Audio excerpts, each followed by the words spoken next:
வணக்கம்.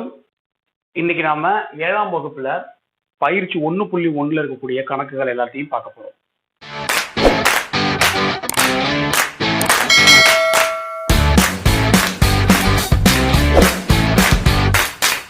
ஸோ இந்த கணக்குகளை பார்க்கறதுக்கு முன்னாடி சில பேசிக்கான விஷயங்களை நம்ம தெரிஞ்சுக்கணும். இப்ப பாருங்க,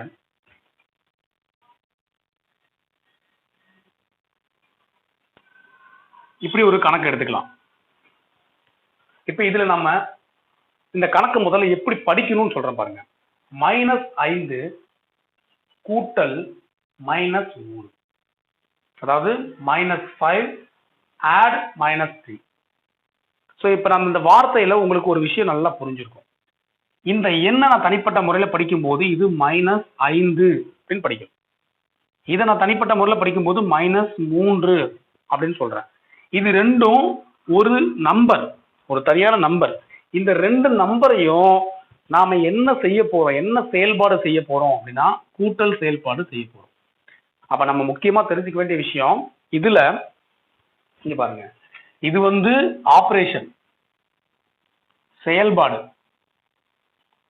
இது வந்து இண்டிகேட்டர், அதாவது இந்த நம்பர் வந்து குறை எண்ணா மிகை எண்ணா அப்படின்னு தெரிஞ்சுக்கக்கூடிய இண்டிகேட்டர். இதை வந்து நம்ம என்னன்னு சொல்லணும்னா குறை குறை அப்படின்னு சொல்லுவோம். இப்ப இது வந்து கூட்டல் செயல்பாடுன்னு வச்சுக்கலாம். பாருங்க, அதுவே இது +3 இருந்துச்சுன்னா மிகைன்னு எழுதிருப்பேன். ஸோ அப்போ மிகை குறை அப்படிங்கிற இண்டிகேட்டர், அதை வந்து நமக்கு தெரிவிக்கிற ஒரு சிம்பிள் தான் இது ரெண்டும். ஆனா இங்க நடுவில் இருக்கிறது வந்து பாத்தீங்கன்னா ஒரு செயல்பாடு. இதை நம்ம மறக்கவே கூடாது. ஸோ பாருங்க, இப்ப நமக்கு கணக்கு போடும்போது இப்படி ஞாபகம் வச்சுக்கலாம். பாருங்க, -5 இந்த மாதிரி ரெண்டு செயல்பாடும் சிம்பிளும் பக்கத்துல வரும்போது பக்கத்துல ஒன்னா வருது பாருங்க. இப்ப ரெண்டும் ஒன்னா வருது. இங்க முன்னாடி ஒண்ணுமே இல்லை, மைனஸ் மட்டும்தான் இருக்கு. ஆனா இங்க ரெண்டும் பக்கத்துல வருது. இப்படி வந்துச்சுன்னா இதை ஒரே சிம்பிளா மட்டும் மாத்திக்க போறோம் நம்ம. பாருங்க, பிளஸ் இன்டு மைனஸ் -3 இப்படி போட்டுப்போம். இப்ப ரெண்டு நம்பர், அந்த ரெண்டு நம்பருக்கு முன்னாடி ரெண்டு சிம்பிள் இப்படி மட்டும்தான் இருக்கு. இப்படி மட்டும் வச்சுக்கிட்டு ஒரே குறி இருந்துச்சுன்னா அதை கூட்டிக்கணும், வெவ்வேறான குறி இருந்துச்சுன்னா இதை கழிச்சுக்கணும். இது நம்ம 6ஆம் வகுப்புலயே நம்ம படிச்சிருக்கிறோம். இப்ப பாருங்க, இது ரெண்டும் ஒரே குறியுடையதா இருக்கு. அப்ப நான் கூட்டிக்கிறேன். 5 3 கூட்டினா 8. குறி ரெண்டுக்கும் என்ன குறியோ அதை போட்டுருணும். சரியா? இப்ப இன்னொரு கணக்கை பார்க்கலாம்.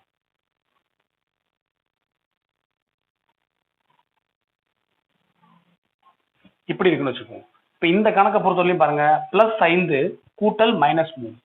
அதே தான், +5 அப்படியே வச்சுக்குவோம். அல்லது இந்த பிளஸ் போடாம கூட இருப்பாங்க சம்டைம்ஸ். நம்ம இதை போடாமலும் இருக்கலாம். அப்போ பிளஸ் இன்டு மைனஸ் -3.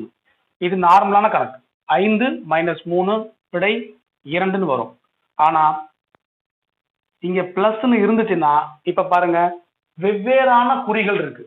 +5 -3 வெவ்வேறான குறிகள் இருக்கும்போது நாம பெரிய எண்ல இருந்து சிறிய எண்ணை கழிக்கணும். கழிச்சிட்டு பெரிய எண்ணோட குறியை போடணும். ஸோ எப்பவுமே பாருங்க, கழிக்கிறது அப்படின்னாலே எந்த நம்பர் அதிகமா இருக்கோ அதுல இருந்து குறைவானதை தான் நம்ம கழிப்போம். ஆனா மீதி இருக்கிறதுல நமக்கு என்ன இருக்கும், அதிகமா இருக்கிற பொருள்ல இருந்து தான் மீதி இருக்கும். இப்ப இங்க 5 இருக்கு, இங்க 3 இருக்கு. 5ல இருந்து தான் 3 கழிக்க முடியும். அப்போ 5ங்கிறது ஒரு மிகை எண், +5. அப்ப மீதி இருக்கிறதும் பிளஸ்ஸா தான் இருக்கும். அப்போ கழிக்கும் போது மட்டும் எப்பயுமே பெரிய எண்ணுடைய குறியை போடணும். புரியுதுங்களா உங்களுக்கு? அதிகமா எது இருக்கோ அதுதான் மீதி இருக்கும். சரி, இப்ப இன்னும் ஒரே ஒரு கணக்கை போட்டுக்கலாம். -5 -3. இப்ப இந்த கணக்கை பாருங்க, -5 மைனஸ் இன்டு மைனஸ் +3.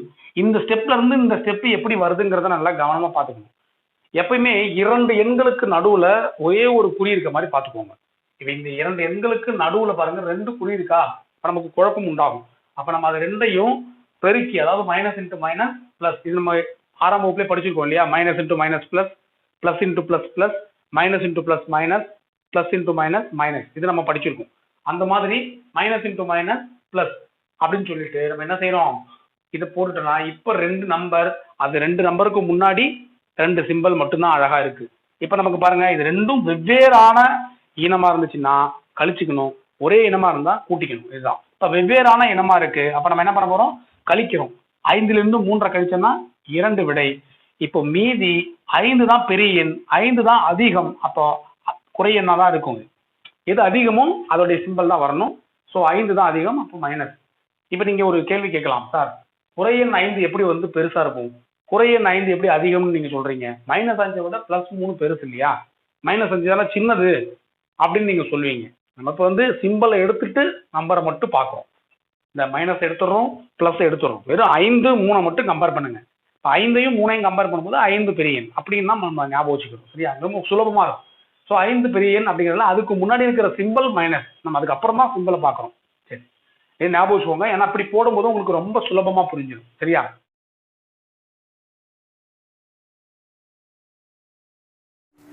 சப்ஸ்கிரைப் பண்ணுங்க, அப்படியே பெல் ஐகானையும் கிளிக் பண்ணுங்க.